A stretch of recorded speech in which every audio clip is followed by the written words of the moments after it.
absolutely amazed to see Roger's Palace and the Palatine Chapel and Montreal, and you know the culture you have, Arab, Byzantine, Catholic, all this. Tell us about this culture.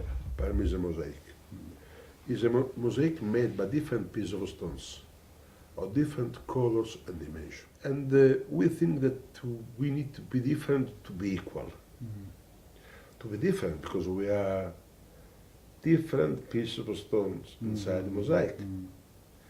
To be equal because we are human beings. We have human rights. That Palermo is not an European town.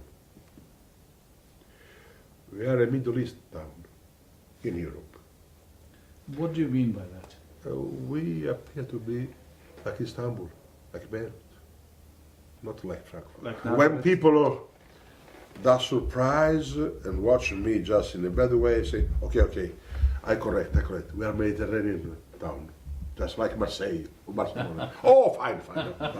And they are quiet. But we say we are Mediterranean just to not to be criticized, but we really are Middle East. We are looking at Muslim cultures throughout Europe.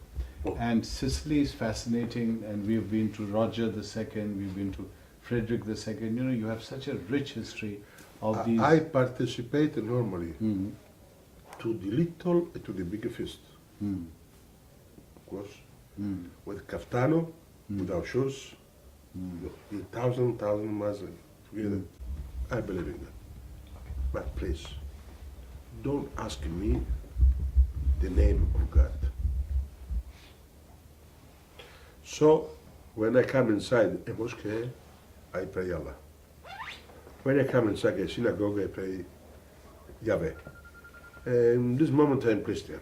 And we have invited the ministers, we have invited the European Commissioner, we have invited the people just involved in the promotion of the culture of convivence.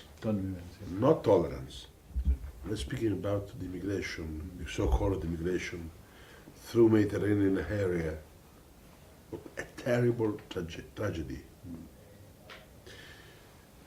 And the killer has a name, residence permit. I wish with my family to go to Europe, but I have no residence permit. So I have to pay a criminal to be carried through Mediterranean Sea. And finally, I reach Sicily. Why everybody tries to land in Sicily? Because for Sicilians, no man is illegal.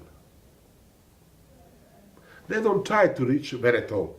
They don't try to go to Lombardia. They don't try to go to Spain or to go to France. They try to go to Sicily. I told you, the people not having the residence permit, they pay the criminals. They reach Sicily. Then when they arrive,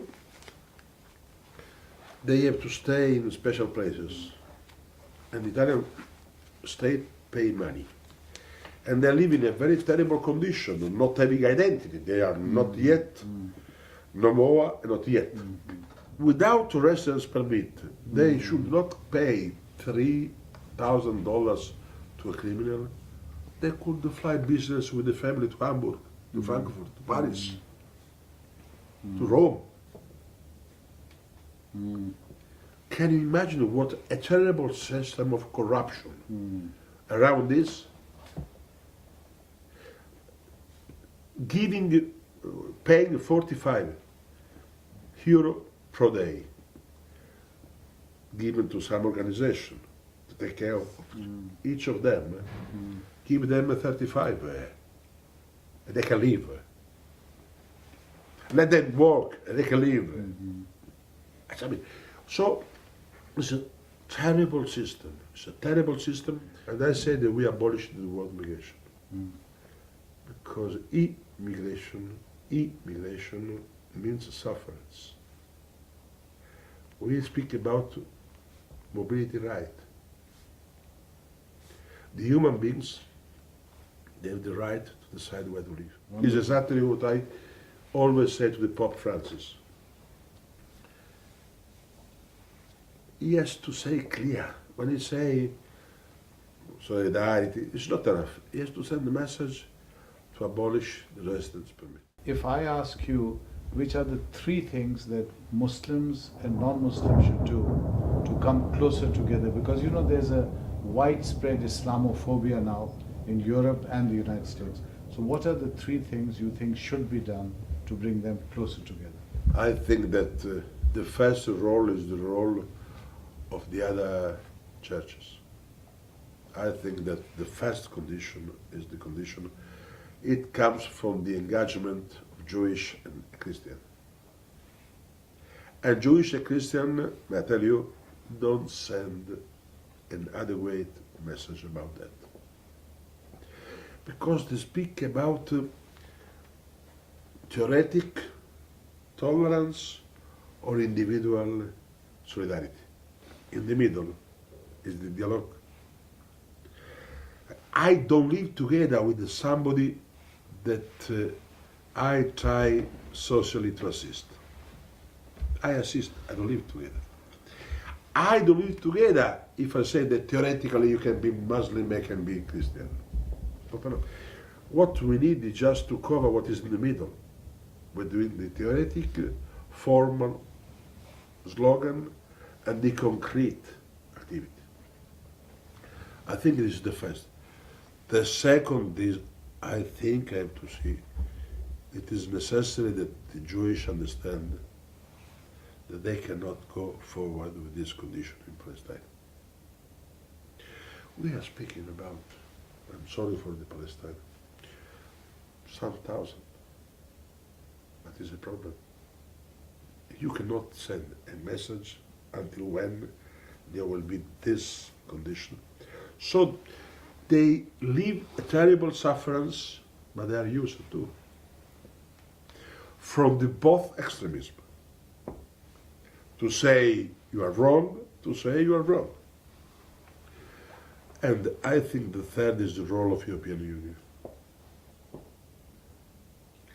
Because the role of European Union is the only political entity that has built without majority. It is the first case in the history of humanity where a state institution is not based on majority, but it's based on union of minorities. Being a union of minorities is the right institution to take care about this problem. You see that in the future, this trend towards Islamophobia will be checked.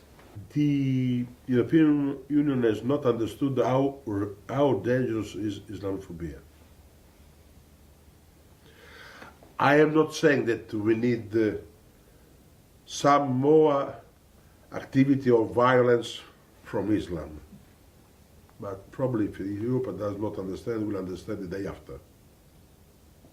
What do you mean by that? Until when Islam can accept to be persecuted? Until when?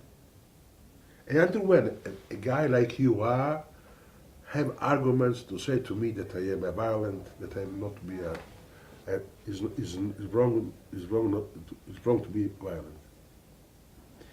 Because European Union has to give arguments to people inside the Jewish, people inside the Islam, people inside the Christian, people inside Buddhist, that to close the door is not convenient. I normally say, please mention that what I am saying now, I say during the electoral campaign. And saying what I'm saying and said, I got 74%.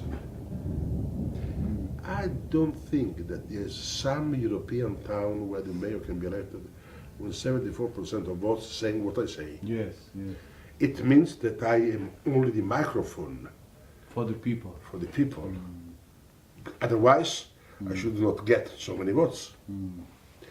And so you're reflecting the temperament of the people. I let the people be conscious of our identity. I'm hearing you talk, and I'm so pleased to hear you because we are all involved in interfaith dialogue and interfaith friendship today in today's world. And your spirit, to me, does not only reflect a great statesman, it reflects a very spiritual leader. Although you're a politician, not a spiritual leader.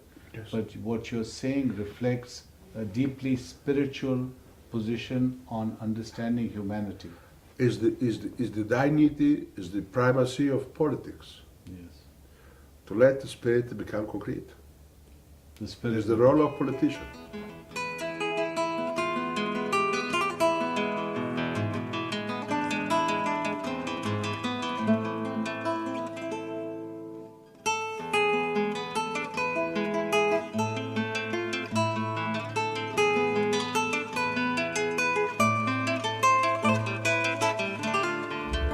I said, wonderful to be with the great one.